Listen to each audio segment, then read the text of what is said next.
I fucking hate Yeezys. I can't stand Yeezys. Why are you laughing? You just hate them so much. I can't stand them.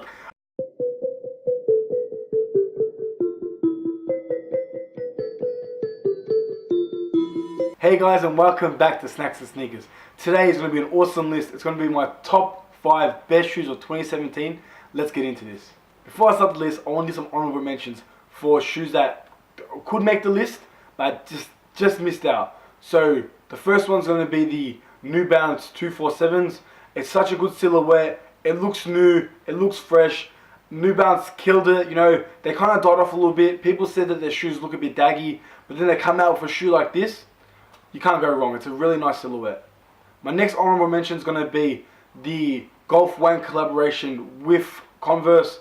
You know, it made people want to go out and buy Converse. Converse sometimes it's a brand that people take for granted and it's really irrelevant sometimes. But with the collaboration with Golf Wang, people went out, bought it, the shoe sold out straight away. Even I wanted to buy a pair, but I missed out. My last honorable mention will go to the Air Jordan 1 Royals. They released earlier on this year. I loved them a lot. I bought a pair. I was actually camping out for a pair. I got there at about 4 in the morning at the store and I was already like 30th in line or 20th in line, some ridiculous number like that. But I was very confident I'll get the pair. Look in front of me, you got size 8s and size 7s and all that kind of sizes. And I'm a size 10 to a 10.5. So I was very confident that I'll at least get a pair or get the pair that I need for my size. So when I finally got there, it was time to open the store. The store opened at 10 o'clock. The person in front of the line just called up his family, yeah, and then 6 people dropped out of the car and lined up. They pushed in line.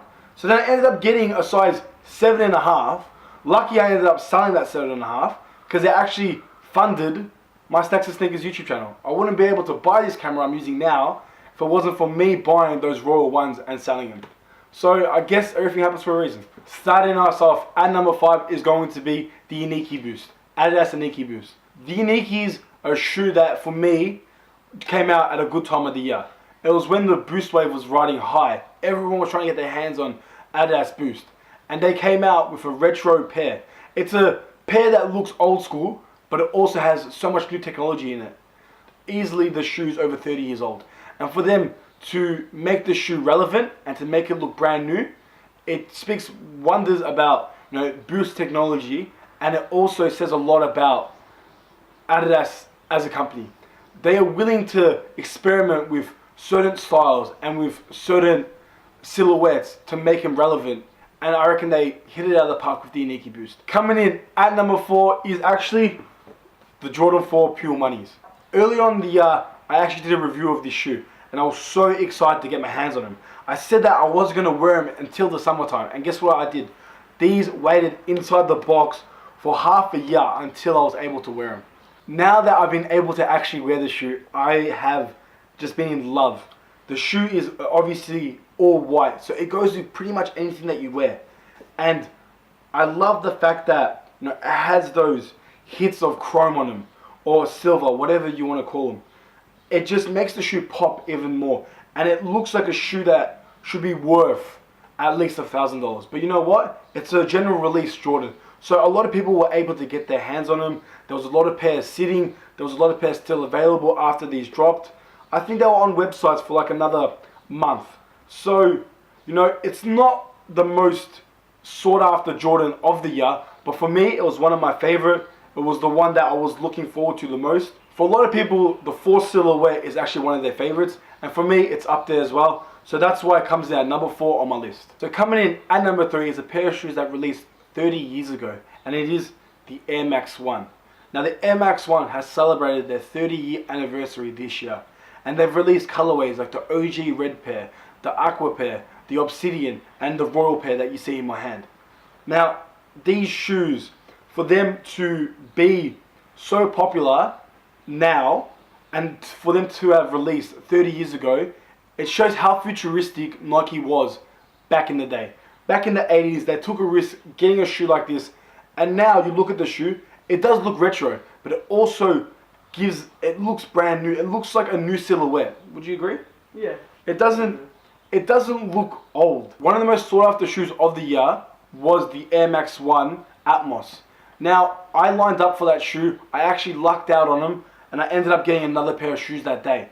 But I was dying to get it. And, you know, with that elephant print and the teal and the black, obviously it released early on in the year. So for a shoe to release early on, people kind of forget about it. But not for me. I wanted that pair a lot. I lucked out. I got this pair instead. I'm extremely happy with them.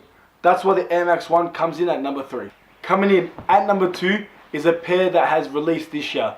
And if you don't know me, or if you haven't been watching my videos, then you're not going to have an idea what's coming up. But if you have watched them, you're going to know that I've spoken about this pair a lot this year. And it was actually the first video I did on this channel, and it is the Nike Vapor Max. Now, the Vapor Max is actually one of the most comfortable shoes to have released this year. And if you look at it, it looks comfy. You look at that air bubble on the bottom and you think comfort. It's pretty much like walking on air. But it's not instant comfort. That people don't understand that you have to break this shoe in for it to be comfortable. The shoe did release this year, and for it to have so many colorways but still be so sought after, it just means that a lot of people have agreed with me that this shoe is a really good shoe. And it is, you know, very futuristic. You know, you look at it, you don't think that this should work, but it actually does.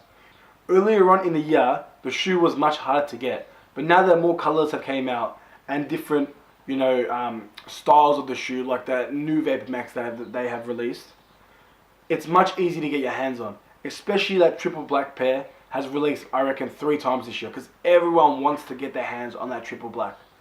But me personally, I like my OG pair. I like these a lot. That's why they're coming at number 2. It was really close. I wanted to put them at number 1, but something just better this year. So coming in at number 1, finishing off the best shoes of 2017 is going to be the Off-White Air Jordan 1.